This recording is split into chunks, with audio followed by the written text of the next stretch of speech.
私の名前はゆきえ。夫の真一と2人で暮らしている。子供の頃から料理に興味があり、いつかレストランを開くのが夢だった私。その夢は高校生になっても変わることはなく、大学時代には料理人を目指して海外留学。大学を卒業してからイタリアンレストランに就職し、自分の店を開くことを目標に経験を積んだ。そして1年前にようやく念願だった自分の店をオープン。本格イタリアンの店ということで話題となり、売り上げは当初の予定より大幅に上回っている。仕事は今とてもノリに乗っている状態だが、私には大きな悩みがあった。それは夫の存在だ。夫とは大学を卒業してから友人の紹介で知り合い、25歳の頃に結婚。結婚当初は中小企業で働いていた夫だが、私が店を出した途端、仕事を辞めてしまった。理由は人間関係に疲れたと言っていたが、とてもそんな風には見えなかった。仕事を辞めてからというもの、就活をするわけでもなく、毎日ダラダラ過ごす夫。そろそろ仕事探したらと言うと、不機嫌になって口を聞いてくれなくなる。そのため、私からは仕事の話をしないのが暗黙の了解になっていた。私が仕事に行っている間、夫は義母を家に呼んでご飯をおごってもらったりしていた。義母はもともと一人息子の夫を溺愛していて、ニートになった時も会社が悪いと言っていた。仕事をしない夫のことを人間関係で嫌なことがあったなら仕方ないとかばう義母にはいつも呆れてしまう。そんなある日、仕事から家に帰るとピザやお寿司をデリバリーした形跡が。また義母におごってもらったのかと呆れていると、夫がとんでもない言葉を口にした。今日の昼飯だ。お前のクレジットカードで払ったから。どうやってそんなことを。カードは財布から出してないのに。仕事してないと金が足りなくて不便だから、お前の財布から借りたんだ。勝手に私の財布から取ったの。いいだろ、夫婦なんだから。やめてよ。それに、人のお金でこんな贅沢して、一体どういうつもり？いつも母さんにおごってもらって申し訳ないだろ。たまには親孝行したいんだよ、俺だって。親孝行したいなら、働いて稼いでからにしてよ。そんなケチなこと言うなよ。お前の店を出すとき、金を援助したのは母さんだぞ。その恩忘れたのか？そうだったの？あの100万円は母さんのポケットマネーだぞ。実は私の店をオープンするにあたって夫の実家からお金を援助してもらったのは事実だ。しかしそれが義母のお金だったことは知らなかった。私はてっきり義父がお祝いとしてお金を出してくれたとばかり思っていた。そのため義両親が来店した時は飲食券を渡すなどして会計をゼロにしていたのだが、私は自分が大きな勘違いをしていたことに気づき、夫に何も言えなくなった。それからというもの、夫は義母の誕生日や母の日になると私のお金で高額なプレゼントを買うように。それに味を占めた義母は欲しいものがあるとねだってきたり、私の店で無銭飲食するようになった。やりたい放題の義母に苛立ちを感じていたが、お金は援助してもらったこともあり、強くは言えずにいた。すると夫と義母の行動は日に日にエスカレート。何度クレジットカードを奪い返しても、寝ている隙に勝手に財布から奪っては豪遊するのが当たり前に。そしてとうとう私の堪忍袋の緒が切れる出来事が起きたのだ。休みの日に郵便受けにクレジットカードの明細が届いていたので見てみると、そこには20万円もの請求が。よく見ると通販で高額な買い物をした形跡がある。もちろん私には身に覚えがない。すぐに夫の仕業だと分かったので問い詰めてみることに。ちょっと、この請求何？20万円も何に使ったのよ。ああ、それね。母さんのカバンが古くなってたから、いつものお礼にブランドのバッグを買ってあげた。勝手なことしないでよ。もうクレジットカードは解約するから。やめろよ。そんなことするなら俺の小遣い増やせよ。今だって十分渡してるでしょ。足りないなら仕事探してよ。仕事ってお前に俺の何がわかる。こっちは人間関係で深く傷ついてるんだよ。仕事辞めてからもう1年も経つのよ。いつまでもそんな言い訳通用しないから。お前がそんな情けがないとは思わなかった。最低だな。次仕事の話をしたら離婚だからな。そうなったらあの100万円は返してもらうぞ。夫の理不尽な言い分を聞いた私は少しも理解できず言葉を失った。とはいえ本当に100万円返してと言われたら困るのは私だった。そこで私はこれまで義母に使ったお金と無銭飲食のお金を計算してみることに。金額は総額70万円にも上っていた。あと30万でちょうど100万円完済する計算になる。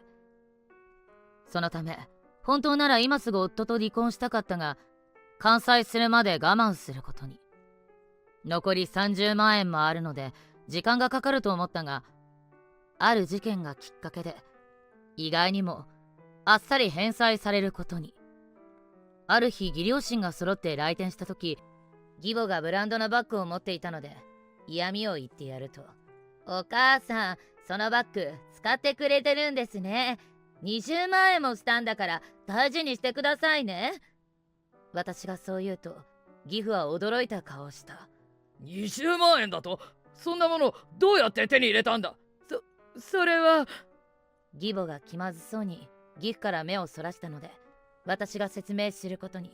そのバッグは新一さんが私のお金でお母さんにプレゼントしたんですよ。値段を聞いた時は驚いたけど使ってくれててよかったです。それを聞いた義父は激怒。お前、幸恵さんが必死で稼いだお金を何だと思ってるんだ。親子揃って恥ずかしいと思わないのか。今すぐここに新一を呼ぶ。義母が電話で夫を呼び出すと、家でダラダラしていた夫がすぐにやってきた。二人は義父に説教されるとしぶしぶ私に謝罪した。二人の性格をよく知る私は本当に反省しているなんて思えなかった。後々仕返しされそうなのでしばらくは警戒するに越したことはないと思った。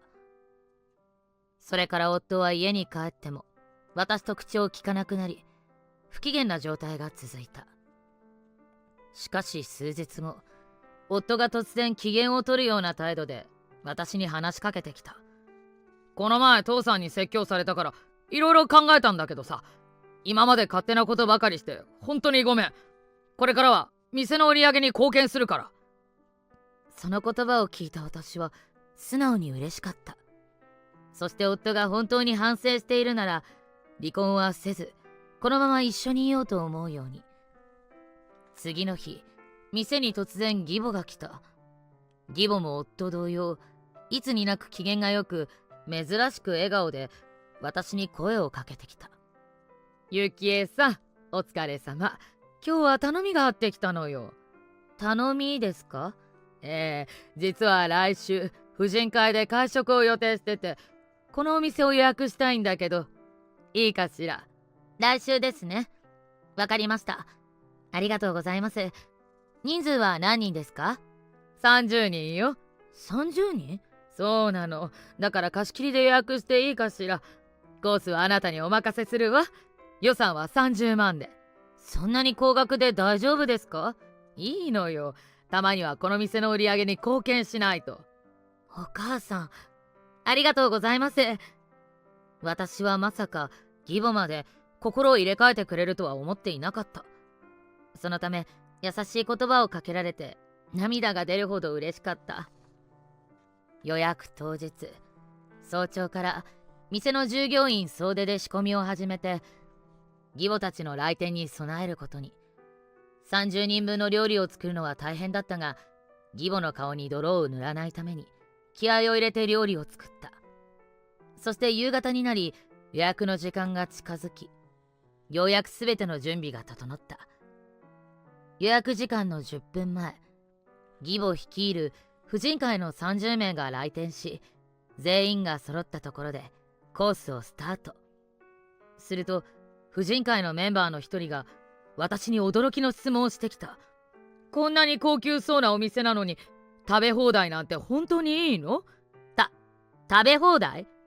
私が聞き返すと義母がそれを遮るように口を開いた。いいのいいの、今日は嫁のおごりだから好きなだけ食べちゃって。嫁のおごり？どういうことですか？驚きのあまりつい大声を出す私に義母はにやりと笑いながら答えた。今日は手持ちがないのよ。だからあなたのおごりでいいでしょ。この店をオープンするとき100万円も援助したんだから、それぐらいいいわよね。だからといって無銭飲食は困ります。誰のおかげでオープンできたと思ってるの？嫌なら今すぐ100万返して。そんな。この瞬間、夫と義母が私を騙すためにあえて優しくしてきていたということを察した。私は怒りを通り越して2人に失望し、このまま30万円自腹で払って離婚しようと思った。私と義母のやりとりを見ていた従業員もみんな悲しそうな顔をしている。何も知らずに食事を楽しむ婦人会のメンバーたち。確かに義母にされたことは許せない。しかし嬉しそうに食事を堪能する人たちを見ていると、最後までしっかりもてなさなければと思った。コースが終了するとみんな口を揃えて本当に美味しかったと言ってくれた。私が嬉しそうにお礼を言うと義母が大声で嫌味を言い始めた。このお店は私の援助で成り立ってるのよ。私のお金がなかったらオープンできなかったの。みんながいる前でそんなことを言うなんて、性悪にも程がある。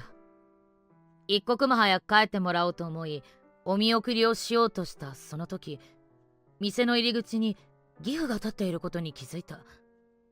義父の顔はそれまで見たこともないほど怖い表情をしていた。お父さん、いつからいたんですか？家に帰ったら飯の用意もせずに母さんが出かけて行ったから来てみたら、援助の話は聞いたぞ。どういうことだ？お前がこの店にいつ金を出したというんだ？その瞬間、義母の表情は凍りついた。お母さん、どういうことですか？私がそう聞くと、義母はしどろもどろに。義父が、お前嘘をついて無銭飲食したんだろ。と言うと、全員が義母に冷ややかな視線を送った。激怒した義父が義母を怒鳴りつける。あの金は俺が開店祝いで渡した金だ。